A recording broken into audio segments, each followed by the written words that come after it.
Cup oats আর টক দই দিয়ে ভাবছেন কি রান্না হবে আজ?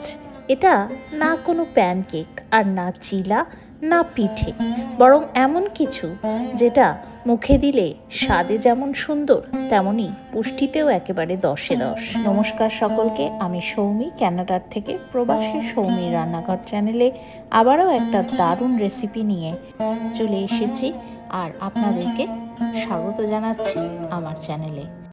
প্রথমে আমি 1 কাপ রোলড ওটস একটা মিক্সিং জারে ভালো করে পাউডার ফর্ম করে নিলাম, আর তারপর ওট ফ্লাওয়ার যেটা তৈরি হয়ে গেল মিক্সিং জারে গ্রাইন্ড করার পরে সেটা একটা বড় পাত্রে ট্রান্সফার করে দিলাম।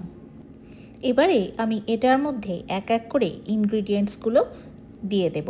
প্রথমেই আমি এর মধ্যে দিচ্ছি 1/2 কাপ হাং কার্ড বা জল ঝরানো ঘরে পাতা টক দই 1/2 cup, 1 cup rolled oats powder করে তার মধ্যে আমি দিয়ে দিলাম 1/2 কাপ হাং কার্ড বা যেটাকে জল ঝরানো ঘরে পাতা টক দইও বলা হয়, আর তার মধ্যে আমি দিয়ে দিচ্ছি স্বাদ মতন লবণ। দিয়ে এই 3টে উপকরণকে খুব সুন্দরভাবে একবার মিক্স করে নিচ্ছি। রোলড ওটস কিন্তু ফাইবারে খুবই রিচ, হজমে সাহায্য করে আর রক্তে সুগার লেভেল একদম ঠিক রাখে। তারপরে হালকা একটুখানি এই 3টে জিনিসকে নাড়াচাড়া করে নিয়ে আমি এর মধ্যে দিয়ে দিচ্ছি জল। জল অল্প অল্প করে দিতে হবে, দিয়ে ভালো করে মিশিয়ে নিতে হবে। এই পুরো রেসিপিটার জন্য আমার লেগেছে 1/2 কাপ মতন জল। তো আপনারা জলটা অল্প অল্প করে দেবেন যাতে করে একটা থিক ব্যাটার মতন তৈরি হয়। আপনারা দেখতে থাকুন যে কীরকম ব্যাটারটা তৈরি হবে। আর আমি বারবার অল্প অল্প করে জল মিশিয়েছি, সেটা আশা করি আপনারা বুঝতে পারছেন। এবারে এইরকম একটা টেক্সচার তৈরি হতে হবে, আর যতটা সম্ভব লাম্প না থাকলেই ভালো হয়। তারপরে আমি এর মধ্যে দিয়ে দিচ্ছি 1/2 টিস্পুন মতন baking powder. 1/2 teaspoon baking powder এর মধ্যে আমি অ্যাড করলাম, আর আমি অ্যাড করছি 1/4 টিস্পুন বেকিং সোডা। প্রত্যেকটা উপকরণের মেজারমেন্টগুলো একটু খেয়াল রাখবেন।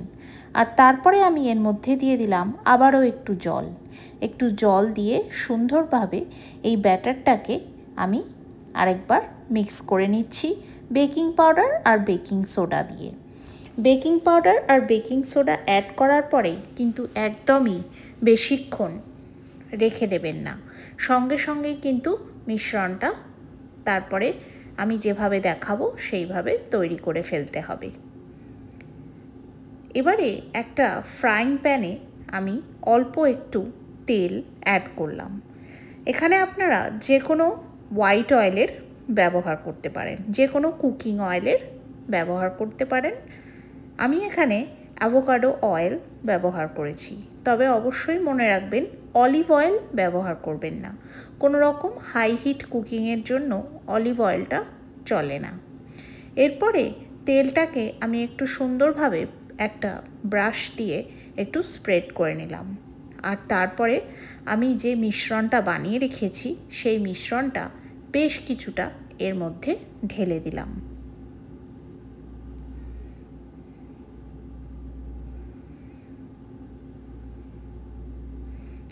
ঢেলে দিয়ে একটুখানি আমি এটা সমান করে নিচ্ছি। আর এই সময় কিন্তু আমার গ্যাসের ফ্লেমটা লো টু মিডিয়াম আছে। আর তারপরে আমি এটাকে একটা ঢাকা দিয়ে কভার করে দিচ্ছি। কভার করে ওই লো টু মিডিয়াম ফ্লেমেই আমাকে কুক করতে হবে অ্যারাউন্ড 2 মিনিটস। 2 মিনিটের জন্য কুক করার পরে ঢাকাটাকে খুলে তখন আমাকে এই দিকেও কিছুটা অয়েল ড্রিজল করে নিতে হবে। মানে অল্প একটু যে তেলটা আমি ফ্রাইং প্যানে অ্যাড করেছিলাম সেই তেলটাই অল্প একটু এই দিকটাতেও দিয়ে দিতে হবে।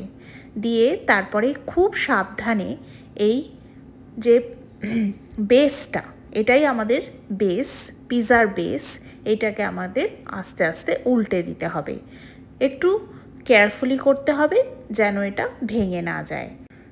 দেখাই যাচ্ছে যে কি সুন্দর একটা দিক গোল্ডেন ব্রাউন কালারের তৈরি হয়ে গেছে।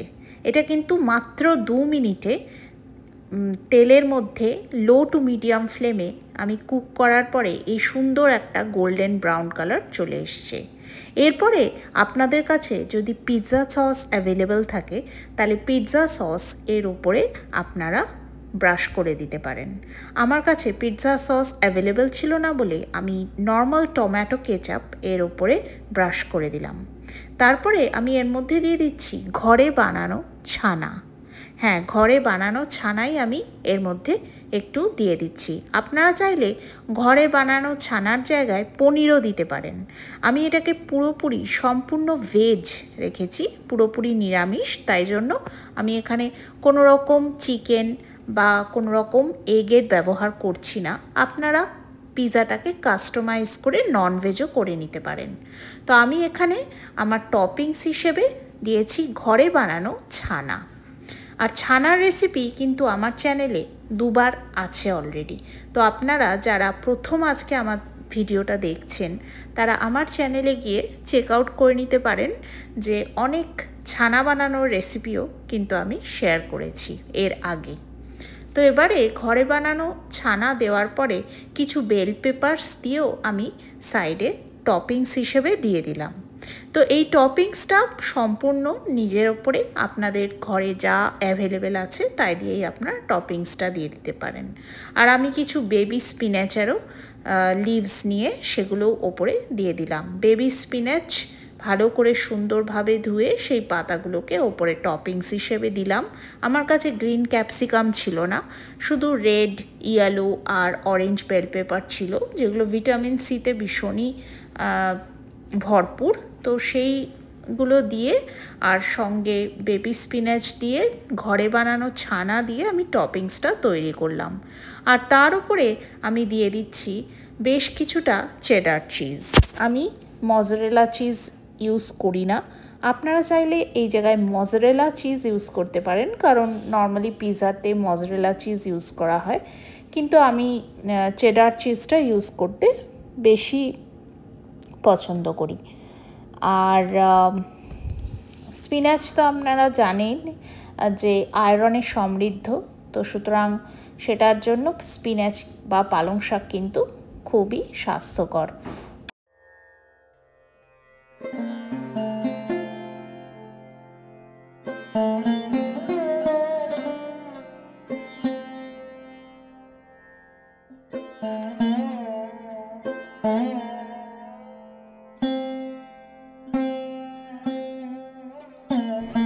তো এরপরে একটা ঢাকা দিয়ে বেশ কিছুক্ষণ আরও একটু কুক করে নিতে হবে। কুক করে নেওয়ার পরে দেখুন, তারপরে আমি একটা পাত্রে ট্রান্সফার করে দিচ্ছি। কি সুন্দর, কেউ বলবেই না যে এটা একটা মানে ওটসের পিৎজা রাদার।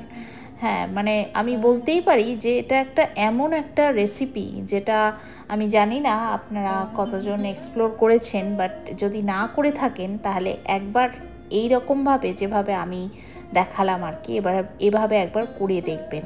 মানে দুর্দান্ত খেতে হয়। ওটসের ফ্লেভারটা এত সুন্দর মানে কমপ্লিমেন্ট করেছে যে আমি বলে বোঝাতে পারবো না। আপনারা বানাবেন আর আমাকে কমেন্টের মাধ্যমে জানাবেন যে কতটা আমি ঠিক বলছি।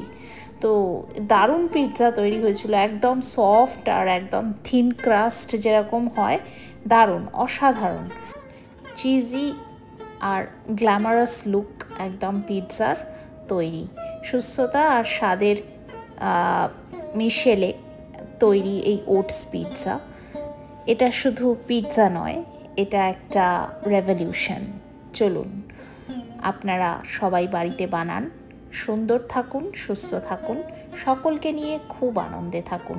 ভালো লাগলে লাইক করবেন ভিডিওটা আর চ্যানেলের সঙ্গে থাকবেন। প্রবাসে সৌমির রান্নাঘর।